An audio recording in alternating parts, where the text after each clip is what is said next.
One of the most surprising messages in this book is that best ideas doesn't come from the brainstorming. Actually, the idea comes smaller when you're brainstorming. So why is that? If you think about brainstorming, right, it's just you say something, and the next person says something, and the next person says something, and the next person says something. None of you are really thinking. You're just sort of, whatever comes to mind at that given second. If it turns out that all of the people in the room happen to have different bits of information, and it's very clear based on what you said that this information is needed, then great. You have an opportunity to make it work, and it could actually give you something quick and useful. But most of the time what's happening is you've got a problem. Now you have biased the other people. They're going to just continue where you were saying, even though everybody will believe that they were not influenced by what you said. They can't help it. This is human. Brainstorming is fun. Yes. It's easy. And if you need like a very quick thing, use it. It won't give you the best idea, but at least you will get consensus and it'll be fun. When you're trying to solve a complex problem, then brainstorming is not going to give you the answer. If you're trying to solve the problem of affordable housing, if you're trying to solve the problem of, how do we go carbon neutral, can you really believe that you put a bunch of people in a room and have a brainstorming session for 30 minutes and you're going to come up with a solution? I doubt it. Right. So what Think Bigger is about is not for the easier problems. It is for problems that are really complex, for which you actually need people to be able to think carefully and share different pieces of information in a thoughtful way to come up with a solution. And honestly, I wish more people did more of Thinking Bigger than just having that meeting. I mean, think about all the wars in the world right now. Most of the time, what do? They just get into a room, have a meeting, the first person says something, maybe the military general, and then everybody else supports what the military general said. That does not lead to multiple choices or multiple solutions to the problem, which doesn't lead to better quality decisions. So I believe that a lot of times the reason why our governments will say, oh, we can do this or we can do this.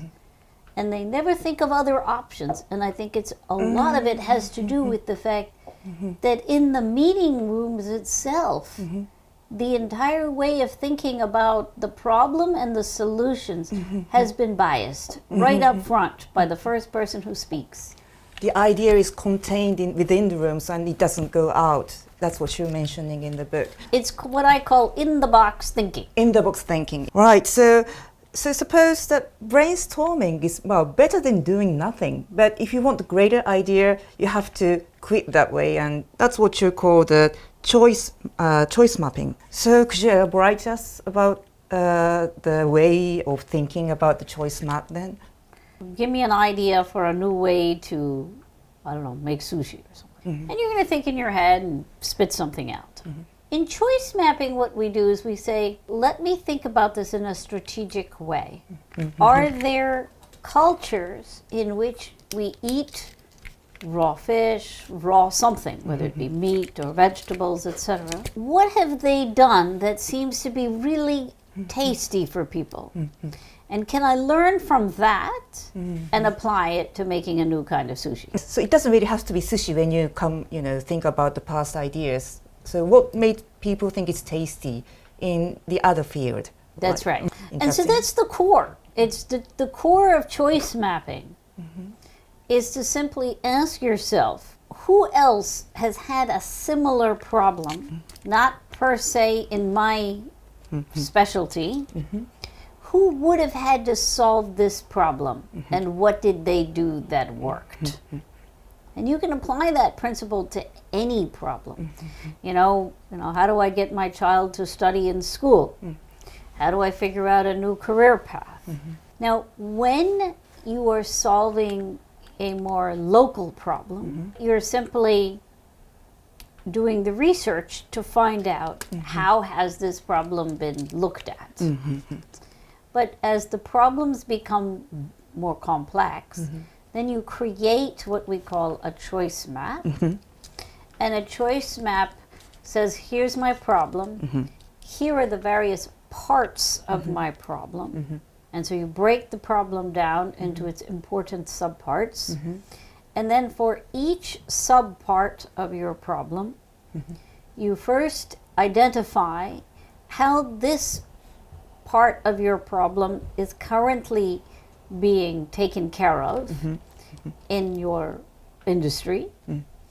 And then you look at totally other cultures, other industries, and you find analogs for how the problem has been solved. And then after you've collected these strategies, you now say, okay, let me look at these strategies and let me see what can I put together.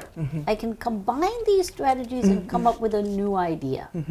The Japanese, in a sense, have a familiarity with this approach. You collect an idea from, foreigners, and then you kind of make it more Japanese. Right, yes. Right? And it's like the Japification, so that it still fits into Japanese culture, but you brought an external idea, but you fit it in, right? That's what you're doing when you do creative combination or choice mapping. So when you collect all this information and you combine it in a new way, how could we combine all these multiple information in the best way or the better way? So let's take a Japanese example, like Seiji Agawa. He was the guy who invented the fMRI machine. So the MRI machine already existed, and we were using the MRI machine to see, look inside you, see what's wrong with you, and the doctors are using this to figure out what the problem is so that they can give you suggestions for how to... Yes. Yeah. Ogawa says, well, it would be really helpful if we could also look at your brain. Now, one thing he noticed was that your blood oxygen levels, when it changes, you can see a change in your neural activity. And so he says, well, okay, if I were to look at blood oxygen levels, would I be able to see under the MRI machine changes? And they first tried it out with mice, and then they found that it worked.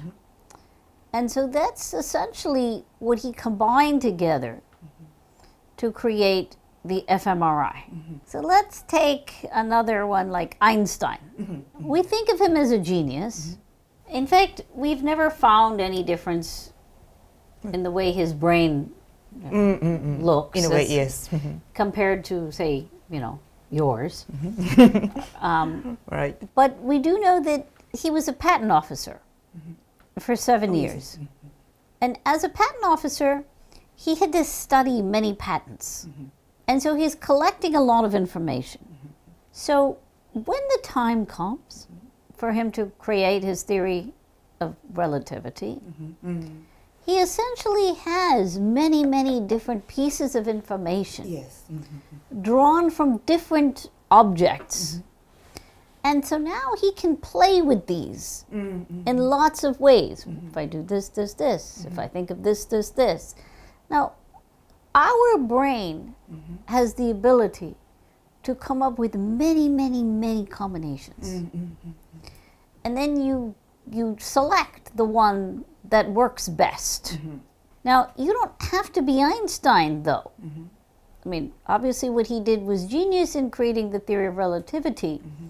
But the method that he did is something you do every day. That you don't say the same sentence over and over again. So what do? You have a vocabulary of a lot of words. And so what you're doing every time you make a sentence is you're taking different words and putting them in a new combination. Now, if I give you that sentence, let's say you come up with a sentence, and I say, well, can you make this better? You'll make it better. You'll come up with some new words. You'll try again. You'll keep trying. You'll keep trying new combinations of words until you get maybe your perfect haiku, right? That's essentially what choice mapping is.